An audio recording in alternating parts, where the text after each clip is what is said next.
Halo, kita kembali lagi di channel Kamu Coding. Sebelum masuk materi, jangan lupa subscribe dan aktifkan lonceng notifikasi ya, supaya kalian tidak tertinggal materi yang baru kita upload. Assalamualaikum warahmatullahi wabarakatuh. Selamat datang kembali di channel Kamu Coding. Untuk kali ini kita akan belajar tentang array pada PHP. Nah, sebenarnya apa sih array itu gitu ya. Nah, array yaitu variabel khusus atau variabel sama dengan variabel sih sebenarnya, yang dapat menampung lebih dari satu nilai pada satu waktu. Nah, kenapa sih kita harus menggunakan array gitu ya? Yang pertama itu untuk mempermudah pengelolaan nilai atau value ataupun data gitu ya. Untuk melakukan apa? Untuk melakukan penelusuran dan juga pencarian data. Dan yang berikutnya yaitu untuk manajemen memori. Jadi kita nggak perlu membuat suatu variabel yang banyak. Jadi kita hanya menampung di dalam satu variabel aja, kayak gitu. Nah, misalkan kayak gini. Jika kalian misalkan memiliki daftar item mobil gitu ya, misalkan kita mau punya mobil gitu ya. Nah, kita akan menyimpan mobil ke dalam variabel tunggal. Contohnya kayak gini. Nah, di sini misalkan kita bikin variabel cars 1, yaitu isinya Daihatsu. Kemudian cars 2 isinya Honda, cars 3 Toyota, cars 4 BMW. Nah, cuman kan kita kalau misalkan kayak gini kan gampang ya, karena di sini cuman ada 4 variabel aja. Kalau misalkan di mobilnya misalkan ada 100 nama atau series misalkan, kan nggak mungkin kita tulis satu-satu. Ada misalkan Daihatsu, Ayla, Agya, kemudian cars 2, 3, 4, 5 kayak gitu, apalagi kayak gitu. Nggak mungkin kan kita tulis manual gitu ya, dari 1 sampai 1000 gitu ya, nggak mungkin lah. Tapi gimana sih solusinya biar kita bisa gampang, bisa cepat menampilkan data mobil ini kayak gitu. Nah, solusinya gampang sebenarnya, kita bisa pakai array ya. Kenapa? Karena array ini bisa menampung banyak nilai di bawah satu nama atau satu variabel, dan juga bisa diakses nilainya, dan juga untuk arraynya bisa merujuk pada suatu indeks atau data tertentu kayak gitu. Nah, contohnya kayak gini. Kita ada ilustrasi, misalkan di sini ada logo Daihatsu, kemudian ada Honda, ada Toyota, dan juga ada BMW. Nah, di sini kita ada, ya ini maksudnya untuk indexingnya. Jadi Daihatsu dia punya indeks 0. Ada array 0 ya nyebutnya kita ya. Array 0, kemudian array ke-1, array kedua, kemudian array ketiga. Jadi semua array itu mulainya itu dari 0. Tapi ketika kita bisa set misalkan mulai dari 1 atau 2 dan seterusnya. Nah, untuk penulisannya seperti ini ya. Kita bikin variabel mobil ya. Kemudian di dalamnya ada ini penulisan yang baru ya. Untuk penulisan baru di sini kita pakai array kurung tegak begini. Kemudian isinya apa aja? Misalkan di sini ada Daihatsu, Honda, Toyota, BMW, dan seterusnya. Oke, kita langsung buka ke codingan, buka Sublime-nya aja ya. Misalkan kita bikin, kita save dulu. Misalkan kita ke folder latihan juga, kita pakai misalkan di sini array.php.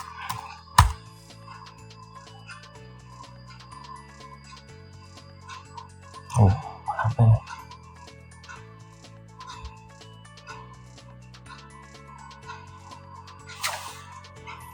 Ya, tadi agak error, nggak apa-apa, agak ini. Ini kita bikin PHP-nya. Nah, jadi kita bikin variabel mobil ya tadi ya. Di sini ada Daihatsu, kemudian ada apa tadi? Honda, Toyota,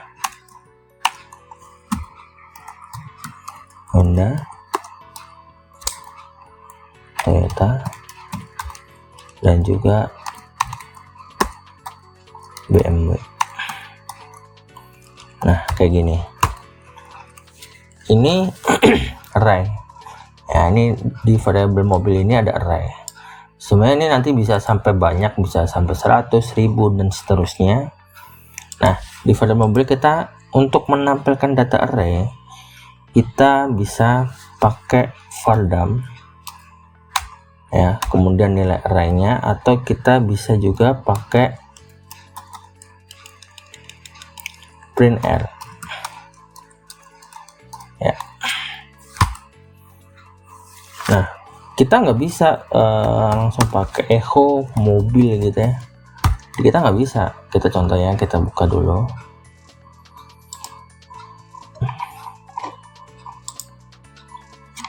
Misalkan kita buka latihan array.php.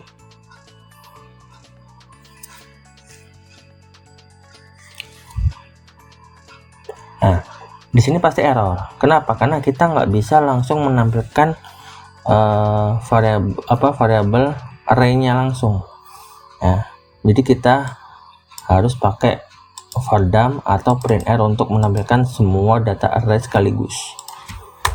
Nah, kita ganti, kita pakai vardam kemudian variabel mobil. Nah, kayak gini. Ini katanya ya, kita bisa view page source, jadi biar kelihatan arraynya. Jadi nanti ada array, ini array 0, isinya Daihatsu dengan jumlah string, tipe datanya string, jumlahnya 8 huruf, kemudian Honda, Toyota, dan BMW, kayak gitu. Nah, bisa aja kita juga bisa pakai printr mobil kayak gitu.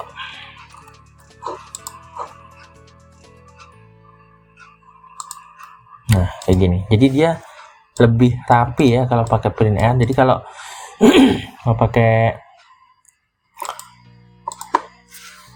kita pakai vardam, jadi dia datanya udah langsung kelihatan tipe datanya apa aja. Tapi kalau kita pakai printr, kita langsung pada arraynya kayak gini. Array ke 0 Daihatsu 1, Honda, array kedua Toyota, dan seterusnya. Nah, sebenarnya kita bisa menampilkan satu-satu ya. Caranya gimana? Ini kan buat sekaligus ya. Jadi kalau kita mau menampilkan satu-satu bisa. Misalkan kita ada contoh, misalkan, nah ini kalau mau menampilkan pakai echo variabel mobil nggak bisa ya. Jadi kita harus pakai tanda array dulu. Jadi dihitungnya di sini array ke 0, 1, 2, 3 ya, kayak gitu. Misalnya kita contoh 1, array ke 1 dan seterusnya, itu bisa. Berarti nanti yang akan tampil Honda. Kenapa? Karena di sini ada 0 kemudian 1, dia akan pilih untuk Honda. Nah, kita kalau kayak gini kan nggak mungkin kan ya. Jadi kita harus tahu ini array ke berapa, 1, 2, 3 dan seterusnya, kan nggak mungkin. Nah, di sini kita bisa menggunakan for untuk menampilkan banyak data. Jadi tidak perlu menampilkan satu-satu seperti ini ya. Jadi kita bisa langsung, misalkan ini kurang dari 4 karena jumlah arraynya misalkan ada 4 kayak gitu ya.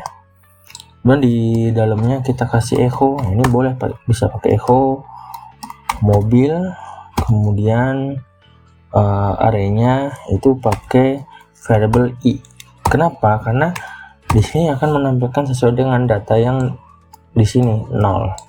Jadi kita mulai dari 0, 1, 2, 3 dan seterusnya sampai 4 gitu ya. Dan coba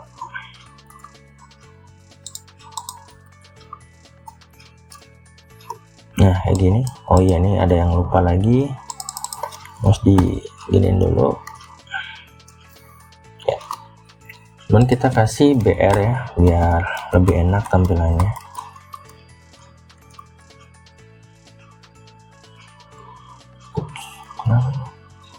Oh, error, bukan error sih, loadingnya lama. Itu saya pakai sablon jadi begini. Oke, kayak gini. Nah, lebih rapi kan gitu.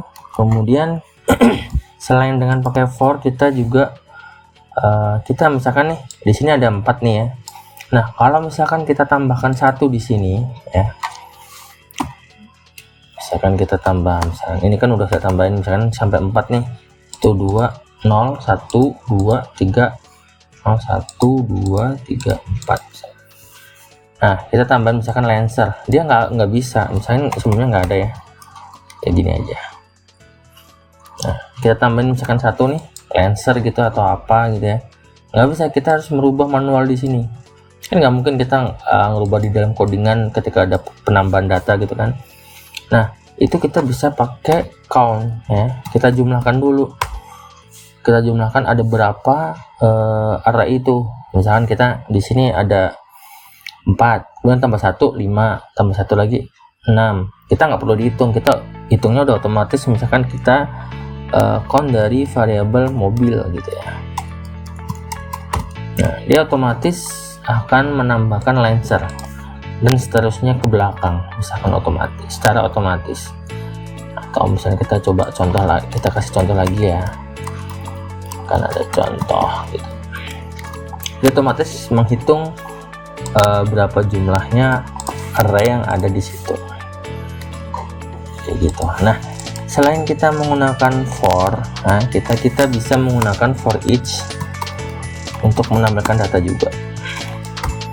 For each kita ambil dari variabel mobil s variabel m misalnya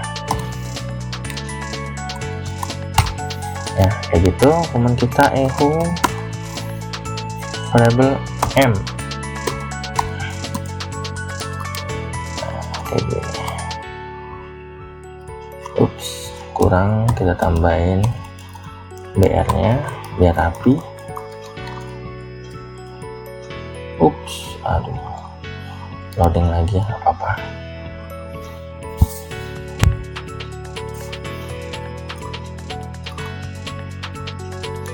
Nah, ini kita komen dulu biar nggak ada ini. Nah, kayak gini.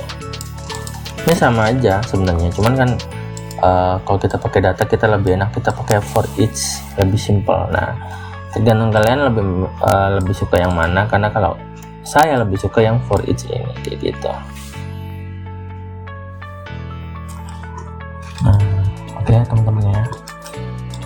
Untuk array sendiri sebenarnya kita tidak harus berupa string, jadi kita bisa menampilkan berbagai tipe data, misalkan kayak gini.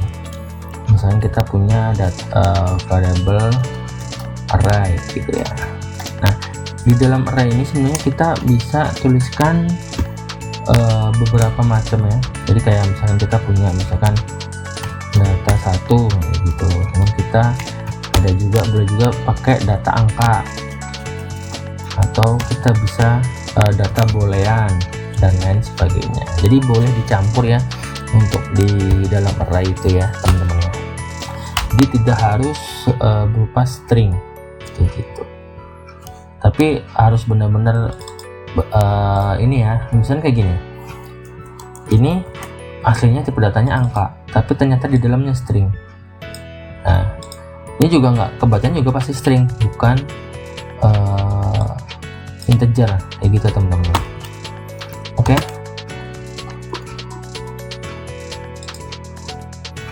Jadi kita tadi udah belajar banyak ya, apa array itu, kemudian kenapa sih kita harus pakai array kayak gitu ya teman-teman ya. Kemudian kita juga udah langsung mencoba di dalam codingan array itu seperti apa dan bagaimana cara codingnya. Oke teman-teman, mungkin sekian dulu materi tentang array. Kita akan lanjut di materi yang lain. Jangan lupa subscribe-nya dan juga nyalakan lonceng notifikasinya teman-teman ya. Jadi kalau teman-teman ada yang belum paham, ada yang belum mengerti, boleh coret-coret di kolom komentar di bawah ya teman-teman ya. Oke, cukup sekian materi kali ini. Assalamualaikum warahmatullahi wabarakatuh.